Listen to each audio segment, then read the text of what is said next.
Courage is selfless, seeing the needs of others and doing something. Courage is bold, standing up for what you believe in. Courage is brave, going places no one wants to go. Courage is truth, speaking up when others fail to. Courage is voice, amplifying your voice for others. Courage is leading, taking the first steps and inspiring others to follow. Where does courage come from? We may never know for sure, but courage lives in all of us when it's needed most.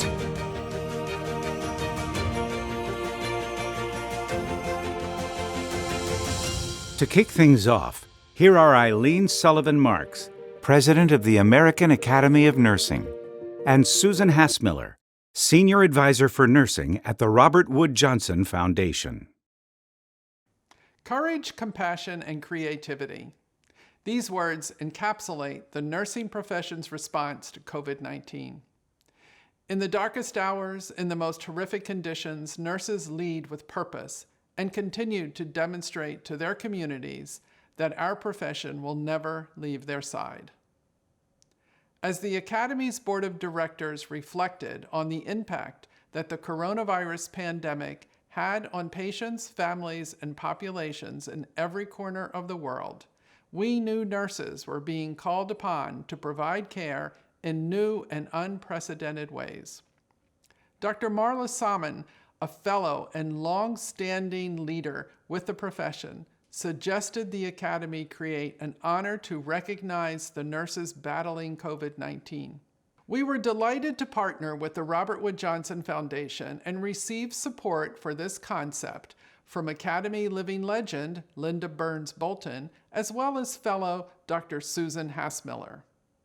Thus, the COVID-19 Courage Award was designed to honor the incredible contributions nurses have made to save lives, advance health equity, and protect communities during the novel coronavirus pandemic. 4 categories were created in alignment with the Academy's core focus on policy, as well as our signature initiatives of science, innovation, and leadership. In each of these categories, the award winners demonstrated great courage, extraordinary compassion, and vital creativity. The task force created to review the phenomenal applications we received from our fellows included Drs. Felicia Bowen, Jesse Casita, Tommy Dickinson, Mary Gillette, Ann Gross, Susan Hassmiller, and Maureen McCausland. Their task was difficult, as so many incredible acts of courage and stories of resilience in the face of COVID-19 were shared. It is our sincere hope for those who were not selected and are not already fellows in the Academy that you consider applying in the future. Your work has and will continue to make a lasting impact. We would be honored to have each of you in our midst.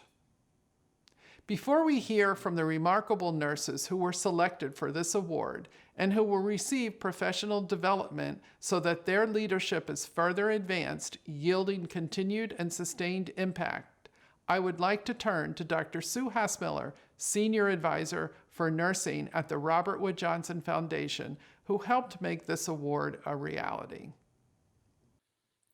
Thank you very much, Eileen. I am absolutely delighted and so very excited that the Robert Wood Johnson Foundation is partnering with the American Academy of Nursing on the COVID-19 Courage Awards to honor the extraordinary contributions of nurses during the pandemic. The Robert Wood Johnson Foundation has long believed that nurses are vital to the health of our nation. Since the pandemic began, nurses have toiled to save lives, advance health equity, and protect our communities, often putting their own lives at risk and the lives of their loved ones. Far too often, they have done so without the personal protective equipment needed to keep them, their loved ones, and their patients safe. Too many nurses have lost their lives, and they've been disproportionately nurses of color, including those who work in long-term care facilities. I'd like to pause for a moment to honor their lives. Thank you. We must do better in protecting our nurses in the variety of settings in which they work, including hospitals, schools, community health centers, governmental public health, home health care, prisons, and more. And in doing so, they can protect our most vulnerable citizens.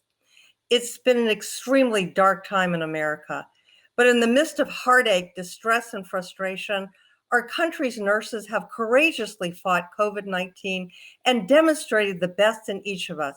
I am so incredibly proud of the nursing profession. As I reviewed the nominations, I was thoroughly impressed with the courage, compassion, and creativity of all the applicants. It was incredibly difficult to whittle down the nominations to select winners. Every nominated nurse should be proud of his or her own accomplishments. Please continue your courageous and heartfelt work. My hope is that the winners will use this award money to further their leadership skills and broaden the impact that they have so that they can continue to save more lives, advance health equity, and protect more communities. My hope is also that they continue to pay it forward to the generations of new nurses that will follow in their footsteps. Thank you. Ladies and gentlemen, it's time to meet the 2020 COVID-19 Courage Award winners. Courage is identifying a gap or a need and stepping up to meet that need or fill that gap using your talents and skills. When it became evident last winter that the initial COVID-19 outbreak was not going to confine itself to a few West Coast communities, what went through your mind?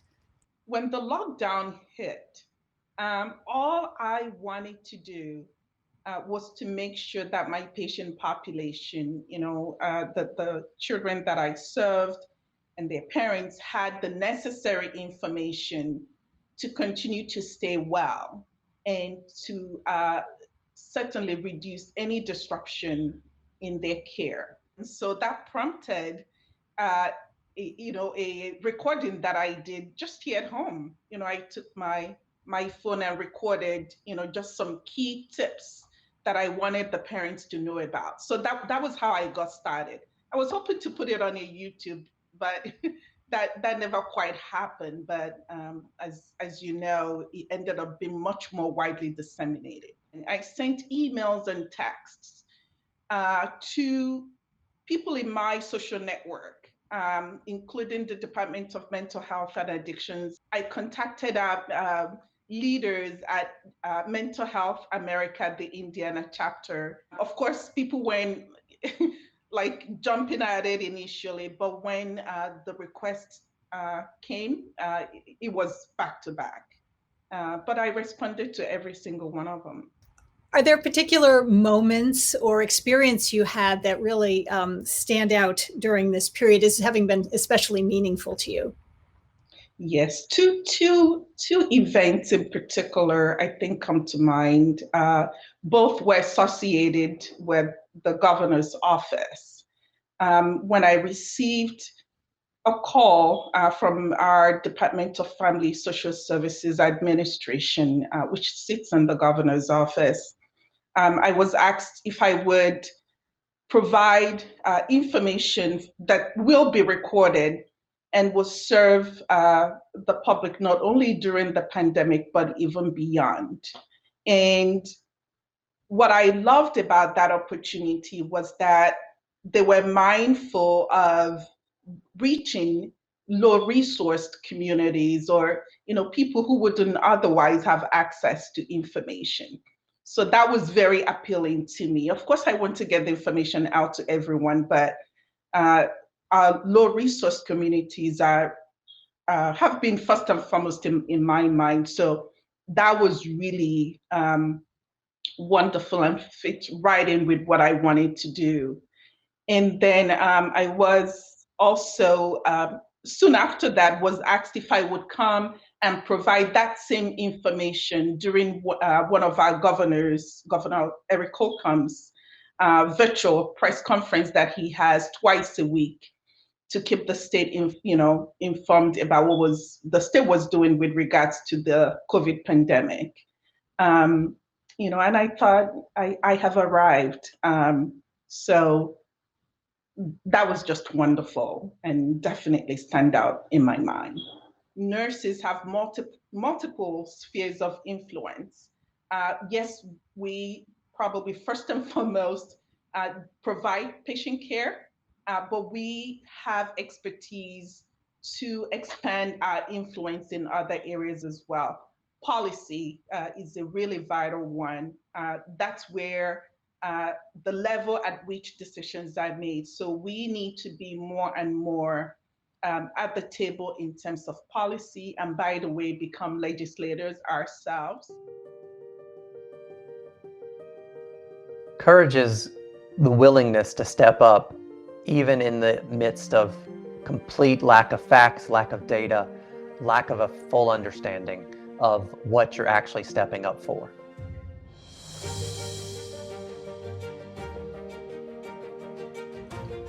In the course of this past year, you've taken on a lot of new roles. Tell me about them. A couple of the roles that I've played early in the epidemic included triaging our healthcare workforce and helping them access testing.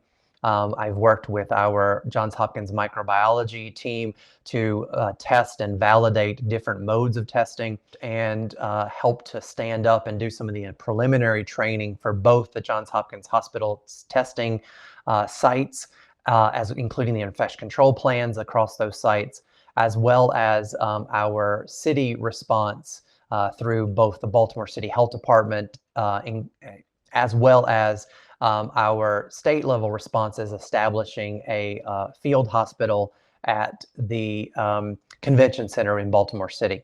And all of that kind of also led to additional opportunities to explore the ways in which we might provide care with increasingly diminishing supplies of PPE. With our team and colleagues, we developed a booth that would allow for the sampling of testing for COVID-19. We put in a variety of different engineering approaches to improve the safety for the health workforce not in PPE, including air exchanges and positive pressure to prevent any kind of air moving from the patient into the booth. But we also did some nursing-specific design features to facilitate the comfort of the patient. Clear plexiglass to allow us to not be wearing masks so that we could see the person face to face to diminish some of the concerns that the patient might have. An audio system for persons who might be hard of hearing to facilitate great communication between the healthcare worker in the booth and the patient. And then finally, we were considering all the materials that we put into the creation of the booth, because we wanted to be able to clean them effectively in between each patient in a rapid succession. And so thinking from an infection control nurse perspective of how can you adequately ensure that the next patient won't be exposed to coronavirus. And so there was a lot of nursing design elements in the design. I also had this wonderful opportunity to collaborate with a couple of different colleagues and submit an NIH grant for the rapid acceleration of diagnostics for underserved populations to develop a cluster randomized trial with population representative sampling that was funded by NIH. At a time when you were already fully occupied in the community, trying to make testing more accessible and safe for clinicians and patients, why did you decide to pursue research? First and foremost, I am a researcher. That's my primary responsibility. And while my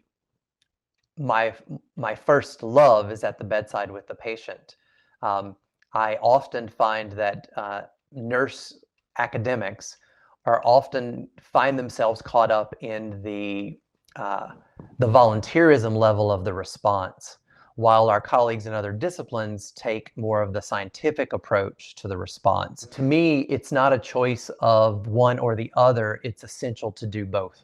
So much of the body of work that's being done right now has moved its way into vaccines and therapeutics.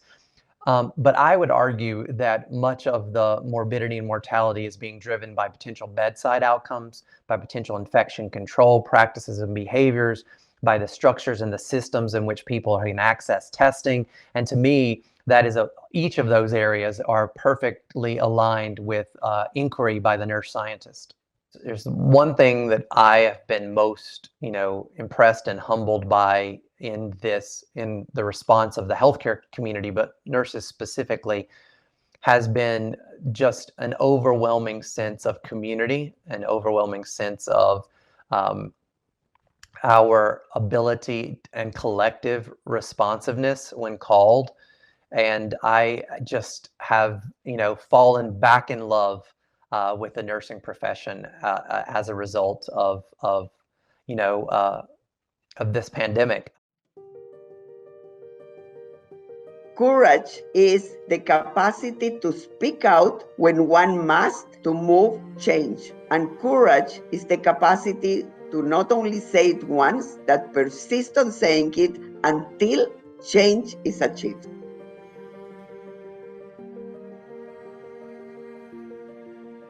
What is the source of your courage? Whether it is with my family or whether it is with my community or whether it is with nursing or health and healthcare, is really at the core of it is to see a better world than the one that we came to. What have your most meaningful policy battles been this year, and where have you had success? I think the area of long-term care, the area of older persons care in nursing home facilities, I think it has been, quite frankly, a shameful spot for humanity during COVID-19. And in Canada has been double shameful because although overall we have much less death rate than, let's say, the US or other countries, we are in the middle of the pack. When it comes to long-term care, about 80% of our losses are in long-term care. And much to my sorrow and the sorrow of many, and of course of all nurses, is that we feel that they were abandoned. And while at the beginning we believed that it was important to close the doors to families and that PPE was not always completely available for everybody in the amounts that needed to be, pretty soon we became aware at RNO that that was a wrong approach. So a huge battle that we won, Nicole, we won, and we feel tremendously proud, is that we succeeded to convince the premier of this province, and then other provinces are following suit, some of them, to reopen nursing homes for families, to have essential caregivers as people that can continue to go to a home, whether the home is in an outbreak or not, but they are now entitled and allowed to go and be with their loved ones and support them in this difficult time. You've been called the most outspoken healthcare leader in Canada. What moved you to focus on policy and advocacy? We have outstanding clinicians, Nicole. We have outstanding practitioners, researchers. What we need equally is outstanding policymakers in nursing that master not only the evidence and the values to drive policy, but the courage to speak out. And hence why this award is so meaningful to me. The courage to speak doesn't come, with the pill. It comes with practice, with wanting to change things and understanding that the media, both social media and mainstream media, have a critical role to connect nursing, health, healthcare, and the public. If every single nurse at the practice, education, admin, research policy level would master the courage pill to speak out and speak loud, nursing will be in a much, much stronger position. We are already in a very strong position. We are tremendously strong. And during COVID-19, it became so more visible, right? Let's leverage on that visibility to really foster even more so ongoing excellence in clinical practice, ongoing excellence in research, admin, education, and yes, ongoing excellence on policy contributions and at the tables of broad level decision making. Now is the time, colleagues, and we must get on with it, and we must never give up on it. Courage is having the willingness to do something that no one else wants to do. It's about knowing the risks and doing it anyways. What's the source of your courage? For me, it was a no-brainer. I had to help. I had to, volunteer to work in the unit. There was no other way. I would come home and actually have anxiety about not being at the hospital and not helping or not doing more. Most people were so scared of the virus, they wanted nothing to do with the building. They didn't want to go there. But I think showing them that you were there, you were putting all your effort into it, made them want to kind of help and contribute too. You kind of have to lead by example. So by you doing it, you're telling your coworkers and your peers, this virus is really bad, but we can beat it together. The nurses who were recruited to be on the COVID unit and who were standard on the COVID unit every day, they wanted to be there. They're hard workers. They're not afraid of the hard work that went along with working those long shifts on that unit. You're in the isolation masks and the gowns, and it's very grueling. Your face hurts. It's very hot in all that protective gear, but everyone knew that they were there for a greater cause. 3 patients does not seem like a lot of patients to take care of, but for one nurse, these patients were so sick that I was constantly spinning, like running around from bed to bed to bed. It was like an old school hospital ward, and the patients were just in the room. And then the patients are looking at each other, some with it, some not with it. You're seeing these patients, and I had a patient watch another patient pass away. Like, you'd never want that to happen at all. Patients' families are very rarely allowed on the COVID-19 units. And I'm wondering what examples there are of ways that you bridge that gap with families. We did have a lot of families, angry that they couldn't come and visit their loved one during this intense, stressful time. But through FaceTime, I really was able to establish a relationship with patients and their families. Another example of a patient I had was she was end of life care. She did not want to be intubated. She had really bad COPD and she knew it. Unfortunately, with this disease, you deal with death and dying a lot. And she was basically waiting to die. And I had her over the past 3 days. She didn't want her family to know how sick she was. So she was telling her family, she's fine, she's fine. But I'm looking at this, I'm seeing the patient. Patient knows she's dying. I know she's dying, but the family doesn't know she's dying. So I actually called the patient's family and I said, like, during her final hours, I said, your mom has chosen not to go on the ventilator. You need to be with her right now. Like, she might not have enough time. She might not have a lot of time left. And we FaceTimed, we talked, and the patient's family was able to be with her mother the whole time. The media has depicted nurses on the front lines of COVID-19 as both heroic and vulnerable, tireless and exhausted, and as victims and as fighters. What would you like people to take away about your profession? Seldomly do we have an opportunity to show the world exactly what we do. People have their own perception of what a nurse does, but I think with this pandemic, we've really shown how important and how crucial nursing is to the world. Congratulations to all the winners and nominees.